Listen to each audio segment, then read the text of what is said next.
그래가지고 저번 시간에 자, 요 수정 버튼을 만들어가지고 이걸 클릭하면 이제 첫째 글 제목이 여자 코트 추천으로 이렇게 바뀌도록 코드를 짜보려고 했습니다. 자, 그래가지고 여기다가 버튼 하나 만들었고요. 그 다음에 여기다가 온클릭 만들어가지고 코드를 여기다가 짜보도록 할게요. 여기다가 함수 집어넣으면 된댔죠. 그죠? 온클릭 안에는 함수 집어넣으면 되는데, 자, 함수를 다른 데서 만들기 귀찮으면 여기 위에서 이렇게 만들어도 상관없다고 했어요. 편의상 엔터키를 쳐보도록 할게요. 자, 여기다가 어떤 식으로 코드를 작성하면 될까요? 여기다가 당연히 스테이트를 수정하고 싶으니까 여러분들 스테이트 변경함수 요거를 갖다 쓰면 되겠죠. 그죠? 여기다가 뭐 글 제목 변경이라고 코드를 짜보도록 할게요. 자, 그러면 이제 스테이트 변경 함수가 됩니다. 자, 이거를 갖다 쓰면 될 것 같습니다. 자, 글 제목 변경이라는 스테이트 변경 함수를요, 이렇게 갖다 쓰면 될 것 같습니다. 자, 그리고 스테이트 변경 함수는요, 여기다가 이렇게 집어넣은 요 데이터로 기존 스테이트를 갈아치워 준다고 했습니다. 자, 그래가지고 여러분들 여기다가는 이제 뭐 이런 식으로 코드를 짤 거예요. 이런 식으로 여자 코트 추천. 자, 이런 식으로 자의적으로 코딩 하시면 안 됩니다. 이건 여러분들의 희망사항일 뿐이고, 자, 이런 식으로 코드를 짜면 이렇게 바뀔 거예요. 이상하게 바뀌죠, 그죠? 왜냐면 여기 입력한 걸로 자, 기존 스테이트를 갈아치워 준다니까요. 자, 이렇게 하면 이렇게 변할 것 같습니다. 자, 이러면 안 되잖아요, 그죠? 자의적으로 코딩하는 게 아니라 이제 컴퓨터가 원하는 거에 맞춰서 여러분들이 코드를 짜셔야 됩니다. 자, 이런 식으로 코드를 짜면 될 것 같습니다. 자, 여기다가 이렇게 이제 기존 스테이트를 다 일단 복사 붙여넣기를 한 다음에요. 여자 코트 추천 이런 식으로 이제 이 글자만 이렇게 딱 바꿔주면 이제 될 것 같은데요. 자, 이러면 이제 이 버튼을 눌렀을 때 기존 스테이트가 이걸로 완전히 대체가 될 것 같습니다. 자, 그러면 첫째 글도 수정이 잘 되겠죠 뭐. 자, 됐고요. 근데 이런 식으로 코드를 짜게 되면 여러분들 이제 확장성 같은 게 없겠죠. 예를 들어서 지금 스테이트 안에 데이터가 3개밖에 없어서 망정이지. 자, 지금 뭐 100개가 있다고 가정해 보도록 할게요. 자, 그러면은 100개가 있으면 좀 길겠죠, 그죠? 자, 그 긴 코드를 여기다가 이렇게 똑같이 작성을 해야 돼요. 자, 그러면은 약간 비효율적일 것 같습니다. 자, 그래가지고 자, 일부분만 바꿔가지고요. 자, 이거를 집어넣는 식으로 좀 프로그래밍 식으로 좀 바꿔보도록 합시다. 자, 요 기존 스테이트를 가져와가지고요. 여기서 이제 0번째 데이터를요. 여자 코트 추천 이런 식으로 바꿔보도록 할게요. 자, 이게 어레이 데이터 수정 문법이죠. 어레이에 있는 0번째 데이터를요. 이걸로 집어넣어주세요 라고 코드를 짜면 어레이 데이터가 수정이 됩니다. 그래서 이거를 여기다가 이렇게 집어넣어도 똑같아질 것 같네요. 그러면 코드가 조금 더 짧아질 것 같습니다. 근데 이렇게 코드를 짜는 것보다 조금 더 좋은 관습 하나를 소개해 드리자면, 자, 어레이나 오브젝트 데이터 같은 거 다룰 때 있잖아요. 자, 이런 데이터들은요, 원본을 수정하지 말고요, 원본을 보존해 두는 그런 방식으로 코딩하는 게 좋습니다. 자, 왜냐면, 자, 이런 식으로 원본을 영구적으로 변형을 시켜버리면, 이제 나중에 원본 데이터가 다시 필요해지면 어떡할 거예요? 다시 되돌리기 힘들겠죠, 그죠? 자, 그렇기 때문에, 자, 이거를 이제 원본 데이터를 수정하는 방식보다는 이런 식으로 코드 짜는 게 좋습니다. 예를 들어서 이제 카피본을 하나 만드는 거예요. 이게 무슨 뜻이에요? 글 제목이라는 요 변수에 있던 걸 여기다가 똑같이 이렇게 집어넣어 주세요 라는 뜻이에요. 카피 문법입니다. 카피 문법. 여기 있던 거를 카피라는 변수에다가 이렇게 카피를 한 거예요. 자, 그 다음에 요 카피본을요, 수정을 하는 겁니다. 이런 식으로. 여자 코트 추천.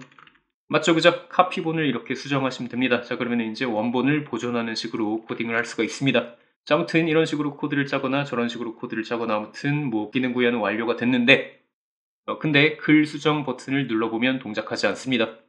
안 되는데요. 네, 제가 사기를 친 게 아니라 여러분들 코딩 방식이 약간 잘못됐을 뿐이에요. 자, 한국식으로 빠른 해결책부터 알려드리자면, 자, 여기다가 이런 식으로 코드 짜시면 됩니다. 자, 이렇게 점 3개 그리고 이제 괄호를 쳐주시면 이제 제대로 잘 동작을 할 거예요.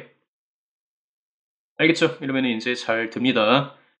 자, 이런 식으로 하면 되고요. 아까처럼 이렇게 하면 안 되고, 자, 이 이유가 궁금하면 잠깐 원리 설명을 좀 들어보도록 합시다. 여러분들 이제 동작 원리 같은 거 많이 아시면 이제 여러분들 나중에 혼자 코드 짤 때 응용 같은 거 막 자유자재로 할 수 있을 거예요.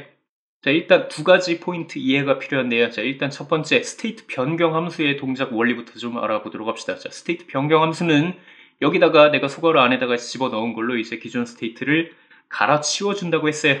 갈아치워 준다고 했습니다. 자, 근데 갈아치워 주기 전에 조건을 하나를 딱 따져 보는데요. 이제 기존 스테이트랑 요 신규 스테이트랑 비교를 해가지고요. 이제 등으로 비교를 해가지고 같다. 그러면은 이제 스테이트 변경을 해주지 않습니다. 알겠죠? 이런 식으로 검사를 한번 거친다는 거예요. 자, 왜 그러냐면 그냥 일종의 에너지 절약이라고 생각하시면 돼요. 자원 절약. 맞잖아요, 그죠? 등으로 비교해서 똑같으면 굳이 변경할 필요 없잖아요, 그죠? 그래서 이런 식으로 동작을 합니다. 자, 이런 동작 원리 잘 기억해 두시고요. 자, 그 다음에 두 번째. 어레이 데이터 있죠. 어레이나 오브젝트 데이터. 자, 이런 자바스크립트에서 쓰는 어레이나 오브젝트는요, 동작 방식이 약간 특이한데요. 자, 제가 여기다가 어레이 하나만 만들어 보도록 할게요. 자, let 어레이. 자, 이런 식으로 변수 하나 만들고요. 그 다음에 이런 어레이 데이터를 여기다가 저장을 해 놨습니다. 자, 근데 자바스크립트에서는요, 이제 요거가 무슨 뜻이냐면, 자, 1, 2, 3이라는 어레이를 여기다가 집어넣어 주세요가 아니라 1, 2, 3이라는 어레이를요, 이제 미지의 공간에다가 이렇게 저장을 해 놓고요. 그 다음에 1, 2, 3이라는 요 어레이가 어디에 있는지 화살표만, 이거를 가리키는 화살표만 변수에 저장해 주세요라는 뜻이에요. 약간 특이하죠, 그죠? 자, 그래가지고 1, 2, 3이라는 요 데이터는요, 이제 미지의 공간, 램이라는 공간에다가 이렇게 몰래 저장이 되어 있고요. 그 다음에 변수 안에는 이제 1, 2, 3이라는 요 어레이가 어디에 들어 있습니다라고 이렇게 가리키는 화살표만 이렇게 딱 저장이 되어 있다고요. 그런 특징이 있습니다. 자, 이걸 알고 계시면 여러분들 이제 아까 이제 코드를 짰을 때 안 되는 부분도 아마 이해를 할 수 있을 것 같은데, 자, 맨 처음에 이런 식으로 코드를 짰습니다. 이런 식으로 코드를 짰는데요. 기존에 있던 이제 글 제목이라는 스테이트를 이렇게 변경을 하고요. 그 다음에 이렇게 해주세요라고 코드를 짰는데, 이렇게 해도 아마 안 될걸요? 안 되죠? 네, 눌러보시면 안 됩니다. 자, 이게 왜 안 되냐면 여러분들 요거 두 개 원리를 잘 생각해 보시면 되는데요. 자, 어레이 데이터 수정하는 문법은 맞습니다. 자, 이러면은 이제 글 제목이라는 요 화살표를 타고 가가지고요. 0번째 데이터를 여자 코트 추천으로 이렇게 바꿔주긴 합니다. 근데요. 근데 글 제목에 있던 요 화살표 있죠. 자, 요 화살표는 절대 변경이 되지 않습니다. 자, 이거는 어레이 안에 있던 데이터 변경하라는 뜻이, 자, 여기 글 제목이라는 변수를 뭐 변경하거나 뭐 그러진 않았습니다. 자, 그래가지고 여기다가 이렇게 집어넣으면 스테이트 변경이 안 되는 거예요. 얘는 신규 스테이트랑 기존 스테이트랑 뭐 똑같다고 생각을 합니다. 자, 왜냐면 기존 스테이트도 글 제목, 그 다음에 신규 스테이트도 글 제목이죠, 그죠? 그리고 이제 이 두 개 변수에 들어있는 화살표 같은 거 변동이 된 적이 없죠, 그죠? 그래가지고 기존이랑 신규랑 이제 뭐 바뀐 점이 없다라고 얘가 생각을 해가지고요. 스테이트 변경을 해주지 않을 뿐이에요. 자, 요거가 이해가 안 가면 이런 식으로 이제 코드를 짜면 조금 더 이해가 쉬울 것 같은데요. 자, 아까 보시면 제가 변수를 하나 이렇게 카피본을 만들어가지고 이렇게 코드를 짰단 말이에요.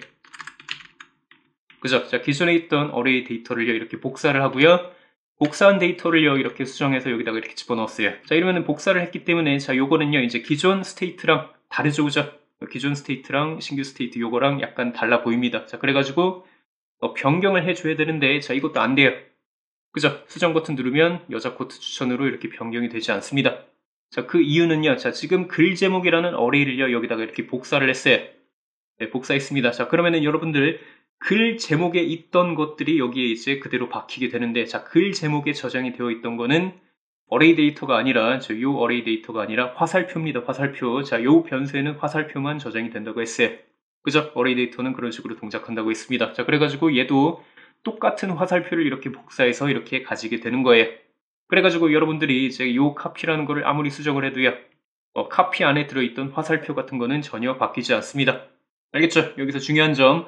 자, 변수 두 개가 화살표가 똑같다. 똑같은 화살표를 가지고 있다. 자, 그러면 이 변수 두 개를 등으로 이렇게 비교를 하잖아요. 그러면은 그냥 똑같다고 나옵니다. 당연히 변수 안에 든 화살표가 똑같으니까요. 그래가지고요, 카피랑 글 제목이랑 이렇게 같냐고 이렇게 비교를 하잖아요. 자, 그러면 항상 같다고 나올걸요? 자, 어디서 이렇게 비교를 하든 간에 이렇게 카피랑 글 제목은 항상 같다고 이렇게 나올 거예요. 자, 진짜인지 확인해 볼까요? 콘솔 창에 한번 출력해 보도록 할게요. 자, 버튼 누르면 같다고 나오죠, 그죠? 카피랑 글 제목은 항상 이렇게 같다고 이렇게 잘 출력이 됩니다. 그래서 스테이트 변경도 안 되는 거예요. 스테이트 변경하기 전에 등으로 비교해 본댔죠, 그죠? 근데 비교해 봐서 똑같은 거예요. 기존 스테이트랑 신규 스테이트랑 화살표가 똑같습니다. 그래가지고 스테이트 변경을 안 해준 것일 뿐이에요. 자, 이런 이상한 현상에 대해서 더 공부를 해보고 싶다 그러면 이제 reference data type이라는 걸 한번 찾아서 공부해 보시면 될 것 같습니다. 오브젝트 데이터도 마찬가지예요. 어레이 데이터도 그렇고요. 자, 그래가지고 이런 식으로 코드를 짜면 되는 이유는, 자, 이거는요, 화살표를 새로 바꿔주세요 라는 뜻이기 때문에 그렇습니다. 자, 요거 점 3개 문법이 뭐냐면 괄호 벗겨주세요 라는 문법이에요. 글 제목이라는 어레이 있던 괄호를 벗겨주세요. 그 다음에 괄호를 다시 씌워주세요 라는 문법이에요. 그러면 이제 완전히 독립적인 어레이 사본이 이렇게 생성이 되는 거예요. 화살표 같은 것도 달라지고요. 자, 그래서 새로운 화살표를 여기다가 이렇게 저장을 했으니까, 자, 이거를 여기다 이렇게 집어넣으면 새로운 스테이트구나, 그런 식으로 생각을 해가지고요, 얘가 이제 스테이트 변경을 잘 해주는 거예요. 자, 이런 식으로 하시면 이제 수정 버튼이 그래가지고 이렇게 잘 된다고요. 나는 이런 거 이해하기 싫습니다. 생각하기 싫고요. 그냥 코드만 따라 적고 싶어요. 그런 분들은 이런 식으로 생각하시면 되겠습니다. 자, 기존 스테이트가요, 어레이나 오브젝트다. 그러니까 이제 문자나 숫자 이런 건 상관없는데, 자, 기존 스테이트가 어레이나 오브젝트 데이터다. 그러면 이제 스테이트를 수정할 때 항상 이렇게 복사를 한 다음에 이제 수정을 해서 여기다가 스테이트 변경 함수 안에다가 이렇게 집어넣으시면 될 것 같습니다. 알겠죠? 이런 식으로 어레이나 오브젝트 데이터는요, 이제 완전히 별개의 복사본, 전문 용어로 쉘로우 카피 아니면 딥 카피 복사본을 만들어서 이렇게 수정하시면 될 것 같습니다.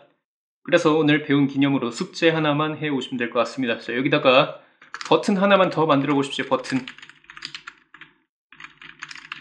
자, 이런 식으로 가나다 순 정렬 버튼을 하나 만드시고요. 자, 그 다음에 이 버튼을 클릭을 하잖아요. 그러면 이제 이 글 제목들이 가나다 순으로 정렬이 되는 기능을 한번 만들어 보십시오. 여러분들이 아마 코드 짜야 될 거는 이 스테이트를 가나다 순으로 정렬해 주세요 밖에 없을 것 같습니다. 그러면 이제 HTML은 알아서 자동으로 재렌더링, 그러니까 반영이 잘 될 것 같으니까요. 저는 어레이 자료 같은 거 가나다 순으로 정렬하는 법을 모르겠는데요.